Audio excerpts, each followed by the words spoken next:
প্রশ্ন আসতে পারে, শিক্ষার্থীদের আস্থার বিষয়টি থাকতে পারে। আমরা এই জায়গায় আমাদের চাইতে যদি অধিকতর যোগ্যতর কেউ আসেন, আমরা ওয়েলকাম করব এবং আমরা আপনাদেরকে জানিয়েই আমরা চলে যাব। এটা তো একটা স্যার জটিল ব্যাপার। আপনারা জানেন যে আমরা কিন্তু আজকে সারা দিন এই বিষয়গুলো নিয়ে ভেবেছি। যে নির্বাচন স্থগিত করা আমাদের একটি পুরনো ইতিহাস কিন্তু আছে। স্থগিতকৃত নির্বাচন আর কখনো হয়নি রাষ্ট্র ক্যাম্পাসে। 3 দিন আগে এরকম ঘটেছিল, 35 বছর আগে। 35 বছর আগে সেই জায়গাতে আমরা ফিরতে চাই না।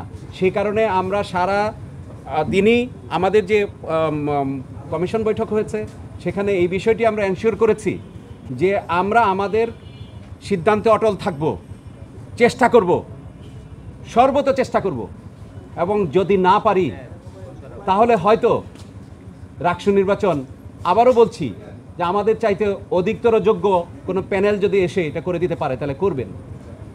আর রাজনৈতিক সিদ্ধান্তে যেটি ক্যাম্পাসে যেটি চলছে পোষ্য কোটার বিষয়টি, সেইটি তো আমাদের হাতে নাই। এটি শিক্ষক কর্মকর্তা কর্মচারীরা জানবেন, তারা এটি চলমান রাখবেন কিনা প্রশাসন দেখবেন। কারণ এটি নির্বাচন কমিশনের, আমরা বলছি নির্বাচন কমিশন স্বাধীন, কিন্তু এই সকল যে পরিস্থিতি, এই পরিস্থিতির সাথে কোনোভাবেই নির্বাচন কমিশন জড়িত নয়, কিন্তু নির্বাচন কমিশন প্রভাবিত। নির্বাচন কমিশন তাদের দ্বারাই, তাদের সহযোগিতায় আমাদের এটা পরিচালনা করতে হচ্ছে। টানা ৭ম-বারের মতো বেস্ট টিস্যু পেপার ব্র্যান্ড হিসেবে স্বীকৃতি পেয়েছে বসুন্ধরা টিস্যু। ফলে আমরা আপনাদের মাধ্যমে জাতিকে এই মেসেজ দিতে চাই, আমরা 16 অক্টোবরে রাষ্ট্র নির্বাচন করতে চাই, উৎসবমুখর, অংশগ্রহণমূলক এবং সকলকে নিয়ে করতে চাই। আমাদের ভুল ত্রুটি যদি থাকে সেই ভুল ত্রুটিকে শুধরে নিয়ে, সকল পক্ষের ভুল ত্রুটি, আমরা শুধু কমিশনের কথা বলছি না, আমরা আমাদের মাননীয় ভাইস চ্যান্সেলর শিক্ষার্থীদের সম্পর্কেও মন্তব্য করেছেন। আমি ওই রকম মন্তব্য করার এখতিয়ার রাখি না। আমি রাকসুকে যারা ভালোবাসে, যাদের প্রাণের দাবি, সেটি আমরা এই কমিশন ঐক্যবদ্ধভাবে এই রাজশাহী বিশ্ববিদ্যালয়ের ক্যাম্পাসে পুনঃস্থাপন করতে দৃঢ় প্রতিজ্ঞ। কোনো পক্ষই যদি ইলেকশনে না আসে এটা ইনক্লুসিভ হবে না। কোনো পক্ষই, আমরা চাই সকল পক্ষই আসবে। কোনো পক্ষ যদি না আসে তাহলে আমাদের আয়োজন, আমরা এত আয়োজনের জন্য প্রস্তুত নই।